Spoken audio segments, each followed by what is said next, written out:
2014లో Telangana bill pass అయ్యేంత వరకు కూడా మనందరం కూడా నిప్పుల కుంపటి మీద కూర్చున్నాం అధ్యక్ష. ఏ క్షణంలో ఏ ఆంధ్ర లాబీయిస్టులు వచ్చి ఇది చెడగొడతారో, ఏ క్షణంలో తెలంగాణ రాకుండా పోతుందో అని అందరం కూడా ఏమంటారు దీపపు చుట్టూ చేయబెట్టిన కాపాడుకున్నట్టు మనందరం కూడా ప్రయత్నం చేసినాం అధ్యక్ష. అందులో నా పాత్ర కూడా కొంత ఉంది అని చెప్పడానికే ఈ విషయాన్ని నేను చెప్తా ఉన్నాను అధ్యక్ష. ఆ తదనంతర పరిణామాల్లో 2 సభల్లో కూడా మరి తెలంగాణ బిల్లు పాస్ అయింది. తర్వాత టీఆర్ఎస్, అప్పుడు టీఆర్ఎస్ ఉన్నటువంటిది కాంగ్రెస్లో మర్జ్ అవ్వాలనేటటువంటి ఒక పొలిటికల్ డెసిషన్ జరుగుతున్న సందర్భం అధ్యక్ష. అయితే మర్జ్ అవ్వలేదు అధ్యక్ష. అప్పుడు మర్జ్ అవ్వకపోతే ఏమైంది, ఇండిపెండెంట్గా టీఆర్ఎస్ ఇక్కడ పోటీ చేయాల్సిన పరిస్థితి వచ్చింది.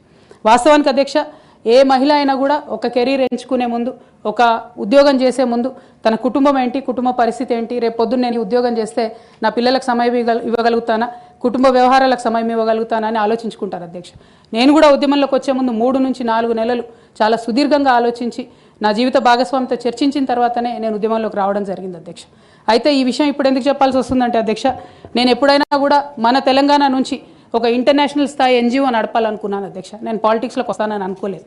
కాకపోతే 2013-14లో ఎప్పుడైతే ఈ పరిణామాలు జరిగినాయో, టీఆర్ఎస్ పార్టీ ఒంటరిగా పోటీ చేయాల్సి వచ్చిందో అధ్యక్ష, ఆనాడు నాకు పార్టీ నుంచి వచ్చినటువంటి రిక్వెస్ట్ ఏంటంటే, నువ్వు నిజామాబాద్లో చేసినటువంటి పనికి నిన్ను నిజామాబాద్లో దాదాపుగా ఇంటింటికి గుర్తుపడతారు కాబట్టి నువ్వు ఎంపీ టికెట్ తీసుకొని అక్కడ ఉంటే అందరు ఎమ్మెల్యేలు మనం గెలిచేటటువంటి ఆస్కారం ఉంటుంది కాబట్టి నువ్వు ఇక్కడ పోటీ చేయాలని ఆనాడు టీఆర్ఎస్ పార్టీ నాకు పిలిచి పార్లమెంట్ టికెట్ ఇచ్చింది అధ్యక్ష. నేను ఎప్పుడు కూడా వారిని అడుక్కొని టికెట్ తీసుకోలేదు అధ్యక్ష. ఆ నిజామాబాద్ ప్రజలు దాన్ని గౌరవించారు. 9కి 9 కంప్లీట్గా నిజామాబాద్లో ఎమ్మెల్యేలని గెలిపించారు అధ్యక్ష. తద్వారా టీఆర్ఎస్ ఇండిపెండెంట్గా ఆనాడు అధికారంలోకి వచ్చింది అధ్యక్ష. అందరం సంతోషపడ్డాం అధ్యక్ష. నేషనల్ పార్టీస్ మీద డిపెండ్ కాకుండా ఒక స్వీయ రాజకీయ అస్తిత్వం ఈ రాష్ట్రానికి ఉంటుందని చెప్పి టీఆర్ఎస్ పార్టీ అధికారంలోకి వస్తే తెలంగాణ ప్రజలకు మేలు జరుగుతుందని చెప్పి అందరం కూడా పనిచేసాం అధ్యక్ష, కష్టపడ్డాం. అదేవిధంగా మొదటిసారి పార్లమెంట్లో ఉన్నటువంటి మనందరం కూడా మీకు తెలుసు అధ్యక్ష, ఇక్కడ కూడా చాలామంది సహచరులు ఉన్నారు.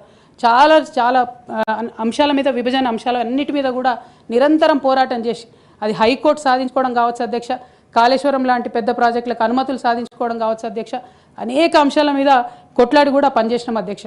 అంటే ఈ అంశాలు చెప్పడంలో ఉద్దేశం ఏంటంటే అధ్యక్ష, కేవలం పదవులు కావాలి రాజకీయం కోసమే టీఆర్ఎస్ పార్టీలోకి నేను వెళ్ళలేదు అధ్యక్ష. ఆనాడు టీఆర్ఎస్ పార్టీకి అవసరం, తెలంగాణ ప్రజలకు అవసరం అని చెప్పినారు కాబట్టి వెళ్ళిన అధ్యక్ష. వెళ్ళిన తర్వాత కూడా నిజామాబాద్ పార్లమెంట్లో ఉన్నటువంటి వారందరికీ తెలుసు అధ్యక్ష, ఒక 20 సంవత్సరాలు పెండింగ్ ఉండే అధ్యక్ష నిజామాబాద్ పెద్దపల్లి రైల్వే లైన్. కానీ మొదటి 2-3 సంవత్సరాలలోనే వెంటబడి నేను అది పూర్తి చేసుకోగలిగిన అధ్యక్ష.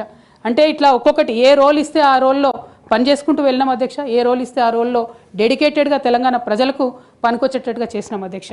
సో 2014లో తెలంగాణ జూన్ 2న వస్తే సెప్టెంబర్లో బతుకమ్మ పండుగ వచ్చింది అధ్యక్ష.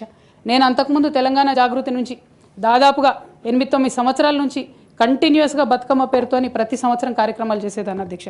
2014లో వచ్చినటువంటి బతుకమ్మ, తెలంగాణ రాష్ట్రం ఏర్పడ్డ తర్వాత వచ్చినటువంటి మొదటి బతుకమ్మ నుండే నా మీద రిస్ట్రిక్షన్స్ ప్రారంభమైనాయి అధ్యక్ష. పొలిటికల్ పార్టీలో ఒక వ్యక్తిని స్వేచ్ఛను ఎట్లా హరిస్తారని చెప్పడానికే ఎగ్జాంపుల్ చెప్తా ఉన్నాను అధ్యక్ష. ఇక్కడ పర్సనల్ ఇష్యూస్ మాట్లాడకుండా నేను రూల్ పొజిషనే కోట్ చేసి మాట్లాడతాను అధ్యక్ష. Section 29A of representation of peoples act ఉంటుంది అధ్యక్ష. It is a statutory obligation for political parties to follow democratic norms. అంటే ఒక వ్యక్తి ఒక పార్టీలో చేరాడంటే ఆ వ్యక్తి యొక్క భావజాలాన్ని కానీ, ఆ వ్యక్తి యొక్క భావ ప్రకటన స్వేచ్ఛను కానీ ఆ పొలిటికల్ పార్టీస్ హరించడానికి లేదు అధ్యక్ష. నేను గత 8 సంవత్సరాలుగా ఇండిపెండెంట్గా ఒక వ్యక్తిగా సంస్థను నడుపుతూ చేస్తున్నటువంటి ప్రయత్నాలని అడ్డుకట్ట వేయడానికి మొదటి రోజు నుంచే ప్రయత్నం జరిగింది అధ్యక్ష.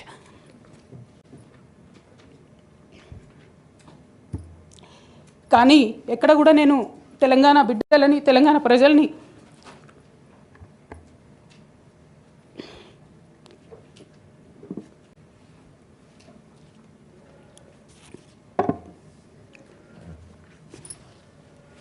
వాళ్ళను డిసప్పాయింట్ చేయదు కాబట్టి నవ్వుతూ పనిచేస్తూ వెళ్ళిపోయిన అధ్యక్ష. ఇప్పుడు నా దగ్గరికి ఎప్పుడు పెద్దవాళ్ళు, పైరవికారులు, కాంట్రాక్టర్లు ఎవరు రాలేదు అధ్యక్ష. నేను ఎప్పుడు కూడా పేద ప్రజల మధ్యలోనే ఉండి పనిచేస్తున్నాను అధ్యక్ష.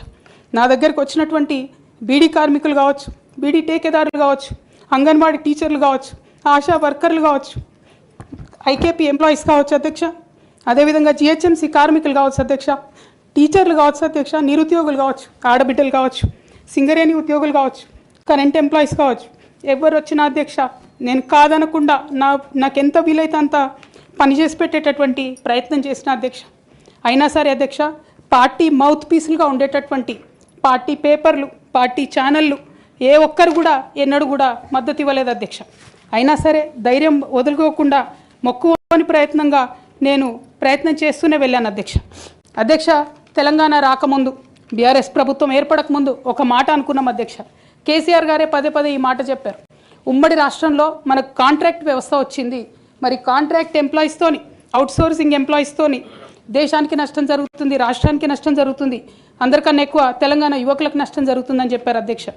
ఆనాడు వారు సరదాగా ఒక మాట అనేవాళ్ళు, అందరికీ కాంట్రాక్ట్ పోస్ట్ ఉంది, మరి ముఖ్యమంత్రికి కూడా కాంట్రాక్ట్ పోస్ట్ ఉంటుందా అని చెప్పి ప్రశ్నించేవారు అధ్యక్ష. కానీ తెలంగాణ వచ్చిన తర్వాత 10 ఏళ్లలో కూడా కాంట్రాక్ట్ వ్యవస్థను మనం రద్దు చేసుకోలేకపోయినాం అధ్యక్ష. అది కాకుండా అవుట్సోర్సింగ్ ఎంప్లాయీస్, అవుట్సోర్సింగ్ వ్యవస్థను పెంచి పోసిపోయినాం అధ్యక్ష. బాధతో, చాలా ఆవేదనతో నేను ఈ మాటలు చెప్తా ఉన్నా అధ్యక్ష. తెలంగాణ సమాజానికి ఏదైతే ప్రశ్నించడం నేర్పించినటువంటి బీఆర్ఎస్ పార్టీ అధ్యక్ష, అంతర్గత వేదికలలో అనేక సందర్భాలలో నేను ప్రశ్నిస్తే అధ్యక్ష నా మీద కక్ష కట్టారు అధ్యక్ష. కేసీఆర్ గారు చుట్టూ ఉన్నటువంటి కొందరు వ్యక్తులు, తప్పక చెప్తున్నాను అధ్యక్ష ఈ మాట, ఎందుకంటే భారతదేశ రాజ్యాంగం ప్రకారం రాజకీయ పార్టీలు ఏవైనా కూడా ప్రజలకు ఒక దిక్సూచిగా నిలవాలి అధ్యక్ష, ప్రజలకు ఒక దారిదీపంగా నిలవాలి. పార్టీలోనే అంతర్గత ప్రజాస్వామ్యం లేకపోతే రాష్ట్రంలో ఎట్లా ప్రజాస్వామ్యం ఉంటుందనే విషయాన్ని కూడా మనందరం గమనించాలి. కాబట్టి ఈ మాట చెప్తా ఉన్నాను అధ్యక్ష. మరి కక్షగట్టి నన్ను ప్రశ్నించినందుకు పార్టీ నుండి బయటకు పంపించారని చెప్పి చెప్పక తప్పదు అధ్యక్ష. మొదటి సంవత్సరం నుంచే రాష్ట్ర స్థాయి నిర్ణయాలలో ఎక్కడ కూడా నా పాత్ర లేకుండా కట్టుబడి చేసినారు అధ్యక్ష. ఇవాళ ఆనాడు బాధపడ్డా, ఇవాళ నేను సంతోషపడతా ఉన్నా అధ్యక్ష. ఎందుకంటే అధ్యక్ష, ధర్నా చౌక్ రద్దు చేయడం అనేటటువంటిది ప్రజాస్వామిక హక్కుల్ని కాలరాయడంలో మొదటి మెత్త అధ్యక్ష. ఆనాడు ఇంటర్నల్గా ఎంత ప్రొటెస్ట్ చేసినా కూడా రాష్ట్రం వచ్చింది, ఇప్పుడు ధర్నాలు ఎందుకు, దరఖాస్తులు లేవు, ధర్నాలు లేవు, అన్ని పనులు చేసి పెడతామని చెప్పుకుంటూ వెళ్ళడం జరిగింది అధ్యక్ష. అట్లానే రైతులకు జరిగినటువంటి అక్రమ అరెస్టులు అధ్యక్ష, ఇవాళ ఒక్కొక్క దగ్గర నుంచి రైతులు మాట్లాడుతూ ఉంటే బాధ తట్టుకోలేకపోతున్నాం అధ్యక్ష. అదేవిధంగా పార్టీలో జరుగుతున్నటువంటి అవినీతి అధ్యక్ష, ప్రభుత్వంలో జరుగుతున్నటువంటి అవినీతిని ఎప్పటికప్పుడు నేను వారి దృష్టికి తీసుకెళ్లడం జరిగింది అధ్యక్ష.